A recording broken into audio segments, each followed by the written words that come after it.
रात के समय एक महिला अपने पति के पास आती है और अपने पति के पास आने के बाद उसके कपड़े खोलने लग जाती है।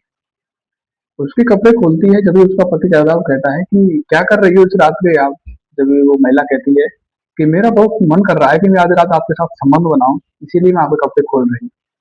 वो व्यक्ति भी कुछ नहीं कहता है, डरा रहता है, मन ही मन में खुश हो रहा था, उसके मन में लड्डू फूट रहे थे कि आज मेरी पत्नी का खुद का मूड बन रहा है और जब मैं इसके साथ कहता हूँ जब ये बड़ी मुश्किल से मुझे संबंध बनाने लगने देती है।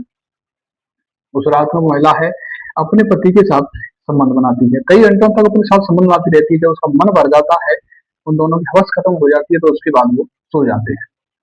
इस प्रकार से संबंध बनाते हैं कि जब थक जाते हैं तो सो जाते हैं। उसके बाद जब उनका पति होता है ज्यादा ही बेहोशी की अवस्था में सो जाता है, तो उस पर महिला उठती है, क्योंकि उस समय दोनों नग्न अवस्था में सो रहे थे, और अपने पति के प्राइवेट पार्ट को मुंह में लेकर के और उसे चबाने लग जाती है, दांतों से चबाती है, काट देती है। और उसका पति है उसे जागता है, जब तक वह तड़पने उठने लग जाता है, रोने लग जाता है, उसकी चीखें निकल जाती है, वो भी भयंकर तरीके से रोता है, बाहर तक आवाज जाती है, लेकिन कोई जना क्यों उसकी आवाज को सुन नहीं पा रहा।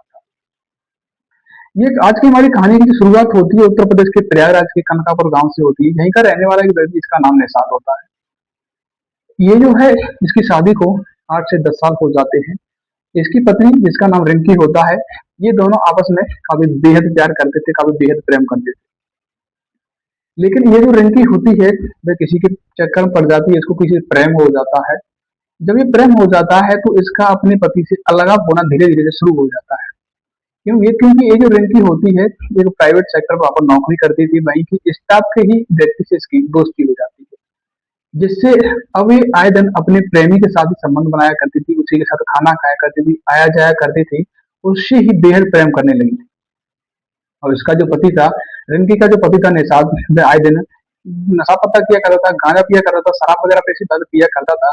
और जब अपनी पत्नी के साथ संबंध बनाया करता था, आधी आधी रात के घर पर आता था, तो अपनी पत्नी के कपड़े करवाता था, उसके बाद उसकी पिटाई करता था, उसके बाद शक्ति पर तो गोलियां खा खा करके उसके साथ संबंध बनाया करता था, जिससे वो रोया करती थी, चीखें निकला करती थी उसकी, काफी परेशान हो जाया करती थी, उसके प्राइवेट पार्टनर को नोच दिया करता था, दांतों से खा जाया करता था, उसकी हालत जो है खराब कर दिया करता था। जब वह संबंध नहीं बनाने देती थी, तो उसके साथ वो मारपीट करता था, पिटाई करता था। अब एक दिन निषाद है अपने किसी जरूरी काम से बाजार चला जाता है।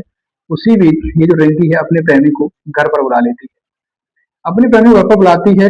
और उस समय अपने प्रेमी के साथ ही हंस हंस के बतला रही थी और उसके साथ गंदा काम कर रही थी।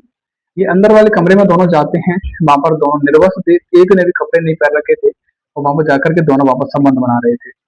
इधर में निषाद है अपने जरूरी काम करके बाजार से घर पर लौटता है, घर आ जाता है।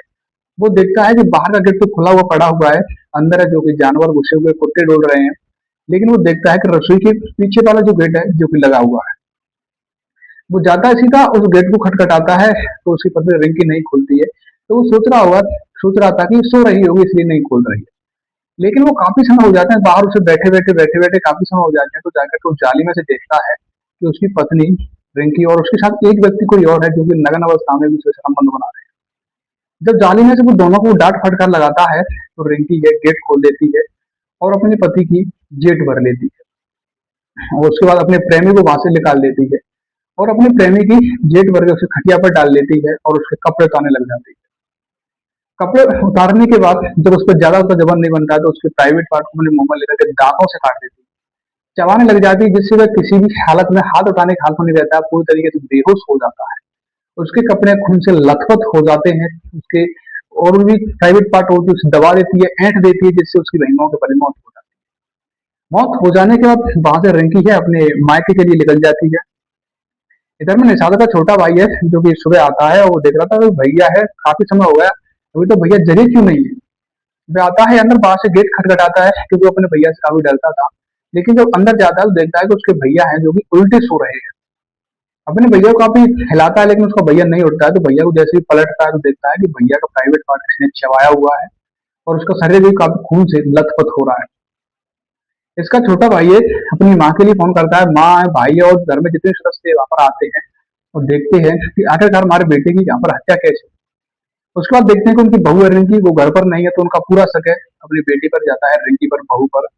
और वो पुलिस के लिए फोन करते हैं, पुलिस मौके पर आती है, उस डेड बॉडी को बरामद करती है और उसे पोस्टमार्टम के लिए भेज देती है। पुलिस ने घर वालों से पूछा किया था कि आखिरकार आपको शक किस पर हो रहा है। तभी लड़के पति कहते हैं हमें अपनी बहू पर शक हो रहा है कि जिस समय 2-4 दिन से वो घर पर ही थी और डेथ हुई है उससे वो घर दिन से वो घर पर ही नहीं। पुलिस उनकी बहू के मायके में जाती है, वहां से रिंकू को गिरफ्तार करती है। पुलिस महिला पुलिस जाती है, उसे बढ़िया बैठालती है, कूलर की हवा में डालती है, उसका उससे पूछताछ करती है कि आप क्या क्या आपने ये क्या किया है। तो पहले तो हक मना करने लग जाती है, लेकिन जब ज्यादा से ज्यादा उसे डांट फटकार लगाई जाती है, पूछताछ की जाती है, तो वो सारी बातों को बोल देते हैं कि हाँ ये मैंने ही किया है। जब पुलिस वाले पूछताछ करते हैं कि आखिरकार आपने ऐसा क्यों किया, तो फिर रिंकी कहती है मैं और मेरा प्रेमी है कमरे में नग्न अवस्था में संबंध बना रहे थे। मेरे पति हैं एक दिन के लिए किसी जरूरी काम से घर से बाहर गए हुए थे, बाजार गए हुए थे, लेकिन अचानक कैसे जल्दी लौट आए और उन्होंने पतंग यात्रा कर ली। और मैं इस बात को किसी और को ना पता चल जाए इसलिए मैंने अपने पति का किसी और जिससे उनकी हत्या नहीं हो पा रही थी, तो मैंने उनका प्राइवेट पार्ट दांतों से काट दिया और ऐंठ दिया जिससे उनकी मौत हो। तो ऐसी घटना है जो कि महिला है जो कि अन्य घटना को अंजाम देती है, अपने प्रेमी के चक्कर में आकर के अपने पति को जो कि मार डालती है। पुलिस है उस महिला को कोर्ट पेश करती है, वहां से उसे जेल भेज दिया जाता है। तो असल में तो ऐसी घटना जो भी होती रहती है, घटना को सुना करके किसी भावना को ठेस पहुंचाना नहीं,